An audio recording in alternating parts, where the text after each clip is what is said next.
Olá, meus amores, bom dia. Vamos iniciar mais uma aula de física. Hoje a gente vai estudar o capítulo 1, tá, do livro de vocês. Apesar que vocês ainda não estão com o livro, a gente vai começar a trabalhar o assunto que será abordado no capítulo 1, que ele fala algumas coisas básicas, como o que é física, qual a importância da física, os ramos que a física atua, tá? E a gente vai iniciar falando sobre o que é física. Bom, a palavra física, ela vem do grego physique e significa natureza. Na antiguidade, a física, ela era,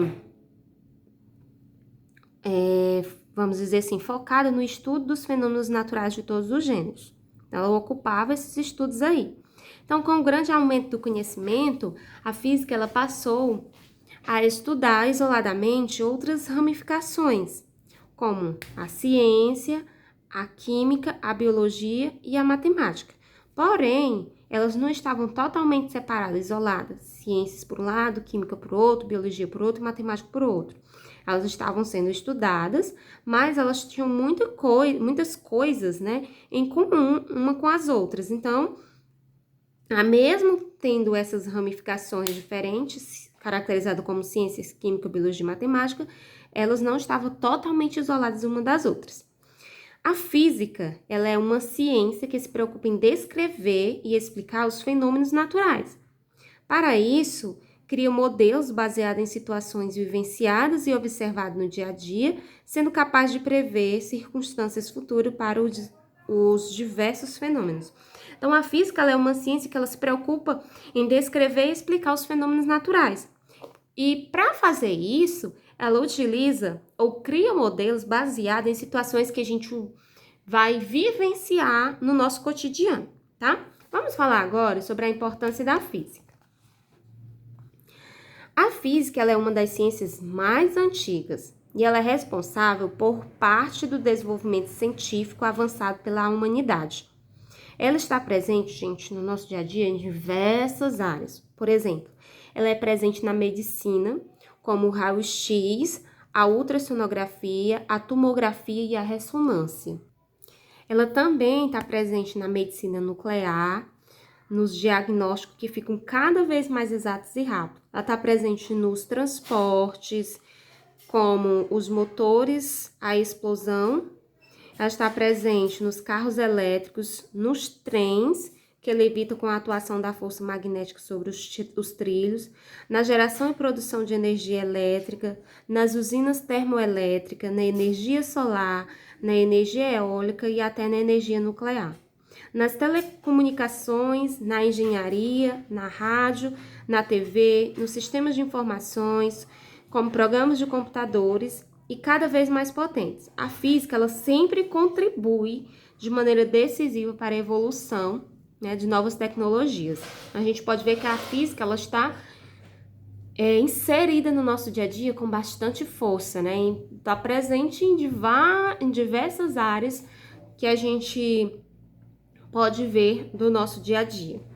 Tá? Então vamos ver aqui quais foram os ramos, né, quais os ramos que a física está dividida. Porque a física ela evoluiu à medida que o conhecimento acerca da natureza aumentou. E no princípio, as únicas fontes de informações eram apenas sobre os nossos sentidos. Por isso, os fenômenos observados eles foram classificados de acordo com o modo como eram sentidos. Por exemplo, a luz ela foi relacionada com a ação de ver. E assim se desenvolveu a óptica. O som com a acústica, o calor com a termologia e os movimentos com a mecânica. Por tudo isso, a fins didáticos, a gente divide a física em ramos conhecidos clássicos. Então, a física está dividida como a mecânica, a termologia, a acústica, a eletricidade óptica, o eletromagnetismo, a relatividade e até na física quântica, que essa é a física mais atual. Mas a física, ela passou por períodos de mudança.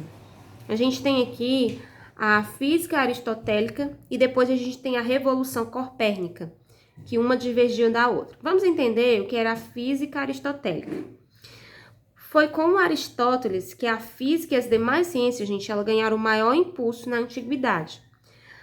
As suas principais contribuições para a física, as contribuições de Aristóteles, são a ideia sobre o movimento, tá? A queda de corpos pesados, que a gente chama graves, daí a origem da palavra gravidade, o geocentrismo e a lógica aristotélica irá dominar os estudos da física até o final da Idade Média. Tá? Então, as contribuições, né, aristotélicas, elas irão dominar aqui até o final da Idade Média na física.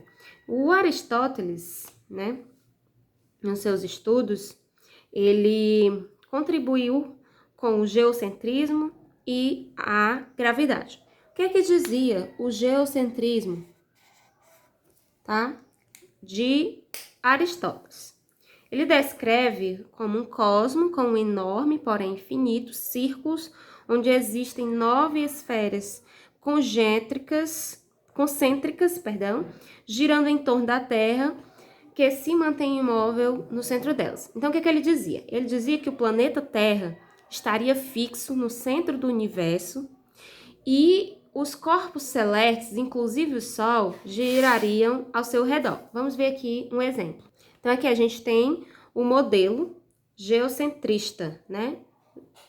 Onde a gente tem aqui, ó, a Terra como centro do universo.